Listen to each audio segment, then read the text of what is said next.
Assalamualaikum warahmatullahi wabarakatuh. Perkenalkan, nama saya Ahmad Zulkifli. Asal sekolah saya SMK Negeri 6 Pangkep. Saya adalah calon guru penggerak Angkatan 11 Kabupaten Pangkep.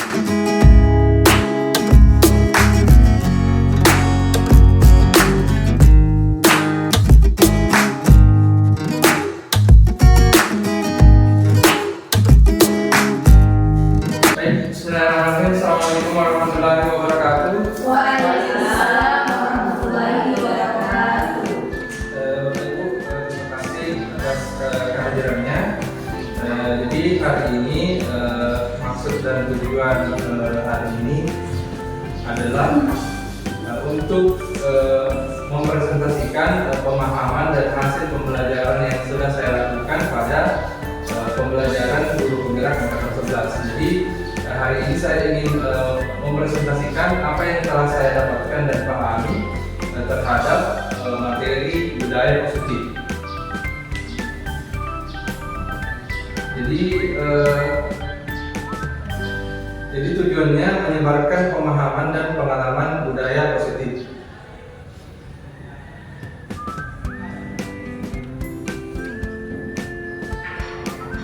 Nah, jadi Bapak Ibu, konsep utama dari budaya positif itu adalah perubahan paradigma pembelajaran, kemudian ada yang namanya disiplin positif, kemudian ada yang namanya kebutuhan dasar manusia, kemudian motivasi perilaku manusia, posisi kontrol, keyakinan keras, dan segitiga restitusi. Nah, kita mulai dari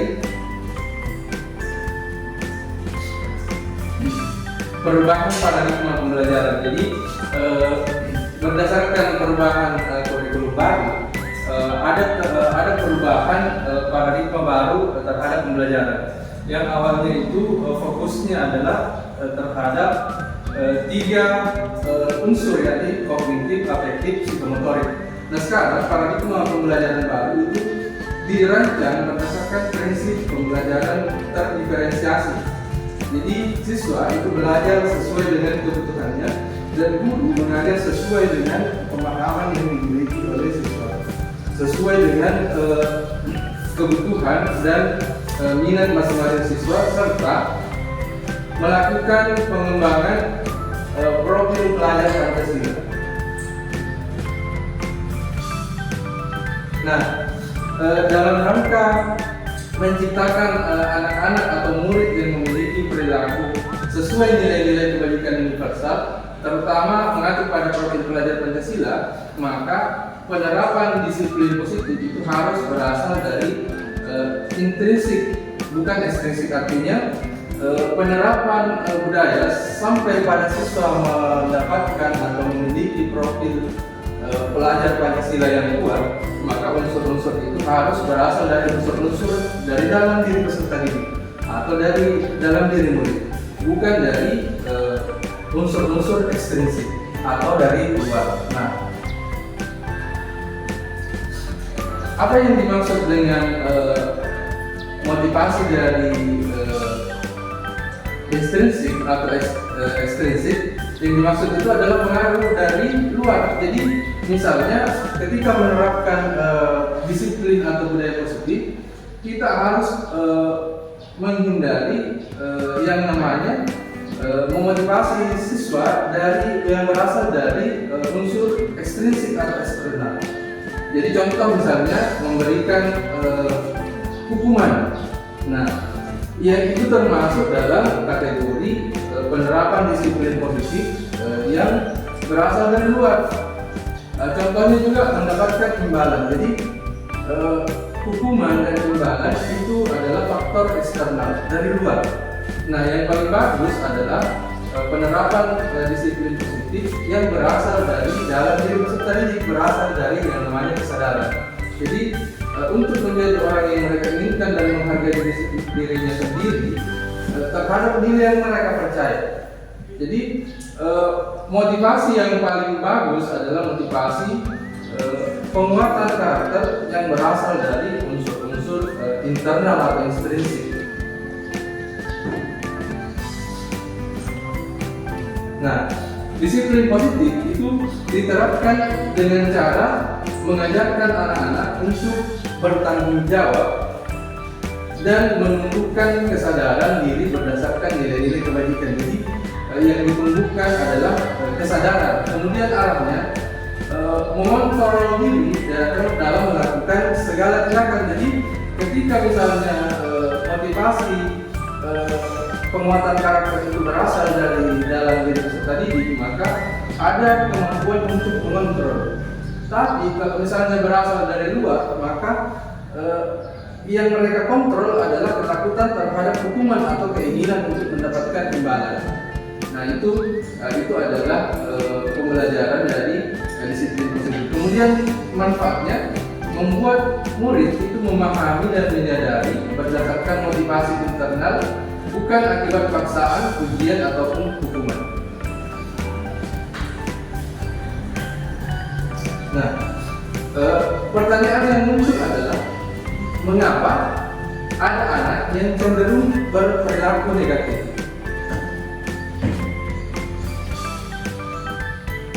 Nah, hal ini dihubungkan dengan 5 kebutuhan dasar manusia. Jadi, ketika seorang murid atau seorang anak itu berperilaku negatif, artinya ada suatu kebutuhan dasar dari murid itu yang tidak terpenuhi. Nah, 5 kebutuhan dasar itu adalah kebutuhan dasar itu kasih sayang, penguasaan, kebebasan, dan kesenangan. Jadi yang pertama yang paling penting adalah bertahan hidup. Jadi kadang kita menemui, terutama di sekolah kita, kadang kita menemui murid-murid yang misalnya malas ke sekolah, tapi ternyata dia adalah tulang punggung keluarga.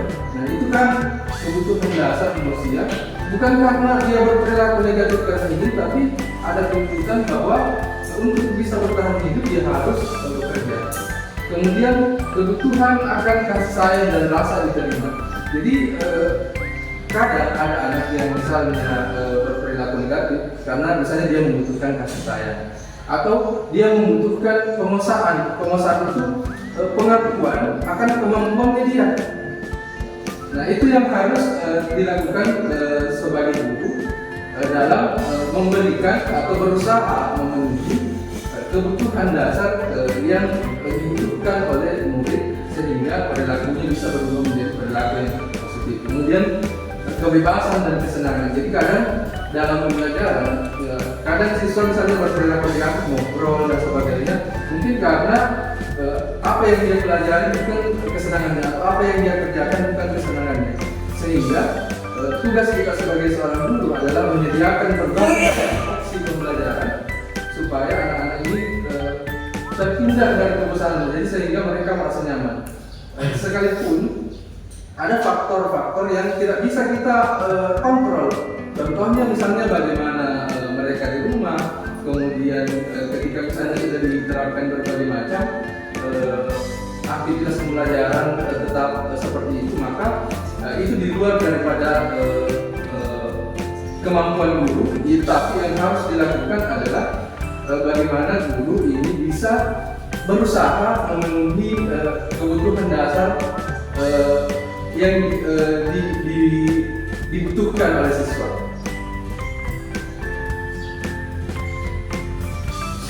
Nah ini tadi yang sempat kita bahas, konsep disiplin dengan identitas yang gagal. Nah maksudnya di sini adalah hukuman dan penghargaan. Jadi ada batas di mana hukuman dan penghargaan ini harus diterapkan, tapi tidak boleh diterapkan secara terus-menerus. Jadi hukuman itu adalah memberikan sesuatu yang menimbulkan rasa tidak nyaman kepada orang yang melakukan kesalahan. Nah, sehingga apa yang dia dapatkan kenapa dikatakan gagal, karena hukuman ini dia menyebabkan orang yang mendapat hukuman itu berperilaku positif bukan karena kesadaran, bukan karena ingin berubah, tapi karena takut dihukum. Jadi kemudian murid jadi berbohong, dia menyembunyikan kesalahannya. Kemudian kalau misalnya terlalu sering dikasih penghargaan, misalnya dikasih hadiah, maka itu bisa merusak hubungan, karena kadang misalnya ada murid yang misalnya kan hadiahnya terbatas, jadi mereka akan saling iri satu sama lain, atau kemudian mengabaikan nilai harusnya mereka memiliki dalam pembelajaran berubah menjadi keinginan untuk memiliki atau mendapatkan sesuatu. Jadi bukan nilai moral yang baru. Kemudian ketergantungan, tergantung nanti setelah misalnya kita berikan hadiah satu kali maka atau beberapa kali, maka dia akan mengalami ketergantungan bahwa dia akan semangat ketika misalnya mendapatkan imbalan atau hadiah. Jadi itu adalah konsep disiplin dengan identitas yang bisa dikatakan gagal kalau misalnya terlalu sering kita terapkan. Kemudian konsep disiplin dengan identitas sukses. Nah, jadi yang diterapkan adalah konsekuensi dan restitusi. Konsekuensi itu berbeda dari hukuman. Kalau hukuman tadi efeknya kita memberikan sesuatu untuk memberikan rasa tidak nyaman.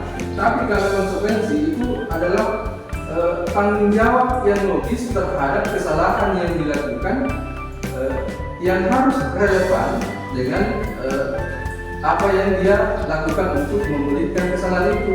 Misalnya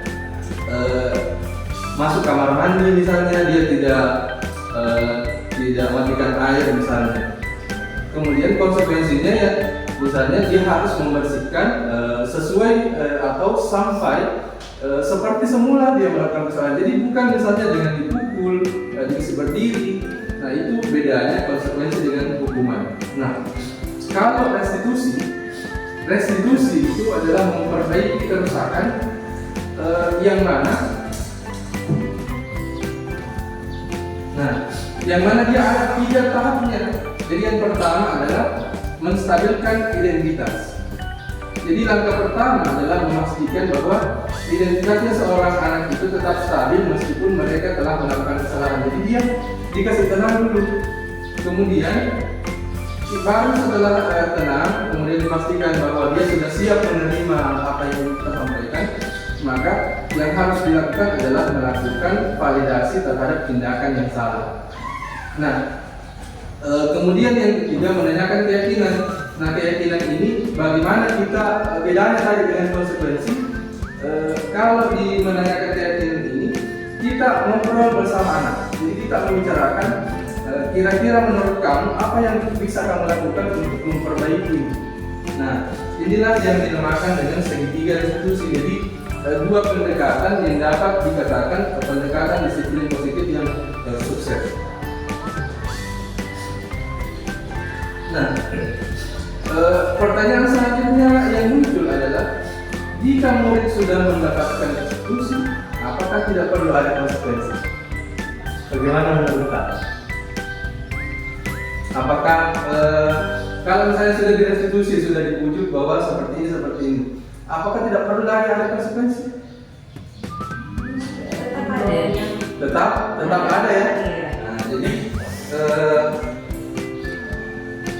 jadi perlu kita pahami bersama bahwa restitusi dan konsekuensi ini dia memiliki tujuan yang berbeda. Jadi restitusi bertujuan untuk memulihkan situasi dan membangun kembali hubungan yang terdampak oleh pelanggaran. Tapi konsekuensi itu adalah bagian dari tatanan yang sudah ditetapkan. Jadi tetap harus ada konsekuensi, harus tetap dijalani oleh murid sebagai bentuk pertanggungjawaban dari perilaku yang sudah dilakukan. Jadi seperti itu Bapak Ibu.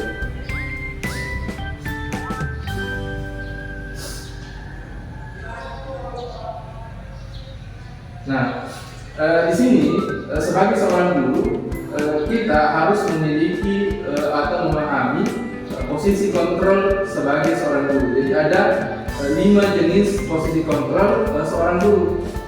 Ada yang pertama itu ada sebagai penghukum, kemudian pembuat merasa bersalah. Jadi ada juga yang sebagai teman, kemudian ada pemantau dan manajer. Nah, jadi di sini penghukum, di sini guru yang punya posisi kontrol sebagai penghukum, artinya dia tidak ada aba-aba langsung. Pokoknya kalau misalnya sesuatu melanggar ya harus dihukum. Jadi misalnya berdiri di depan kelas kalau misalnya tidak ikut aturan. Nah, ada juga posisi kontrol seorang guru yang membuat muridnya merasa bersalah.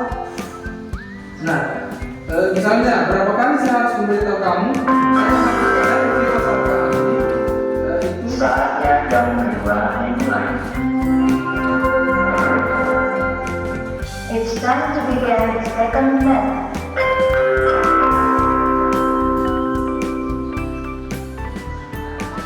itu intinya membuat murid merasa bersalah akan tindakannya. Kemudian ada juga posisi kontrolnya dulu, dia sebagai teman, jadi dia bertindak sebagai temannya. Jadi ayolah yang tertib dong. Nah, jadi ini kemudian ada lagi yang fungsinya sebagai pemantau. Jadi pemantau ini dia ada di aba-abanya. Jadi sudah ada aba-abanya, kamu sudah melanggar, kamu tahu kan konsekuensinya apa. Sampai di batas itu ada lagi yang namanya manajer. Kalau manajer dia menindaklanjuti dari posisi pemantau.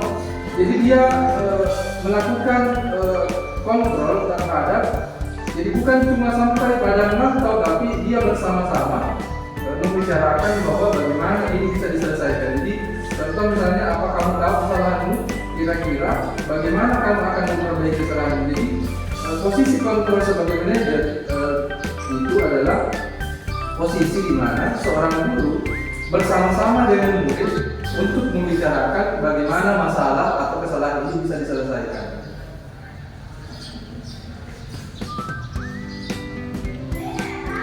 Nah, jadi guru berbuat sesuatu bersama murid dan mempersilahkan murid mempertanggungjawabkan perilakunya dan mendukung murid agar menemukan solusi atas permasalahan sendiri. Jadi posisi manajer ini mengacu pada restitusi yang dapat menjadikan murid sebagai manajer untuk dirinya sendiri, sehingga tercipta identitas atau perilaku positif yang berasal dari dalam diri murid itu sendiri.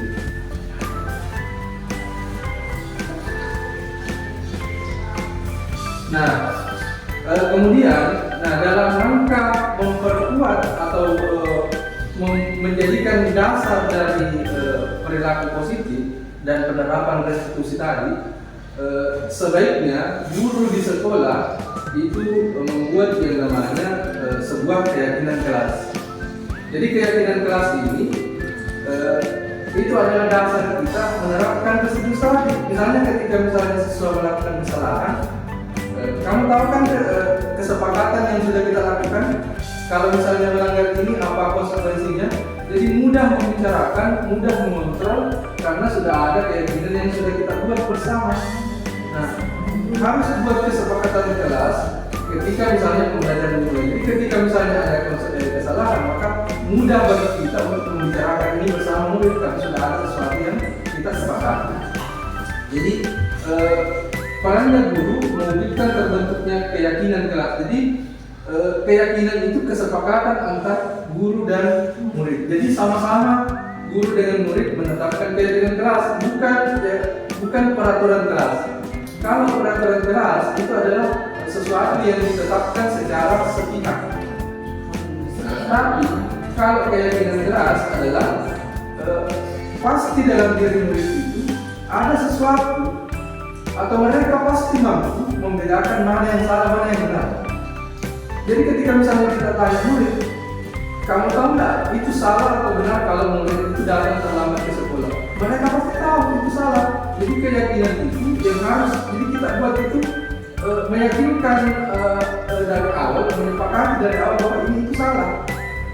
Jadi bagaimana positifnya adalah datang tepat waktu misalnya. Jadi kesepakatan itu yang nantinya bisa menjadi dasar bagi kita untuk membicarakan apa yang sudah kita tetapkan dari awal, sehingga kesalahan itu bisa dibicarakan dan lebih mudah untuk dibicarakan. Kemudian bentuk keyakinan universal itu adalah pernyataan universal yang mudah dipahami, mudah diingat dan diterapkan di lingkungan sekolah. Jadi misalnya keyakinan kelas itu harus dalam bentuk. Jadi kalau misalnya di kelas, baik itu kita sebagai wali kelas ataupun guru mata pelajaran, keyakinan kelas itu dituliskan dalam bentuk kalimat positif. Misalnya, kalau misalnya kita sudah catat misalnya di awal, misalnya tidak boleh datang terlambat. Jadi kalimat B itu kita ubah menjadi sesuatu yang positif. Misalnya datang tepat waktu. Nah, sehingga apa yang menjadi keyakinan itu bisa kita sepakati bersama, dan kesepakatan itu harus diterapkan dan diikuti baik itu oleh seorang guru ataupun murid. Nah, misalnya pada saat kemarin sempat saya membuat kesepakatan kelas.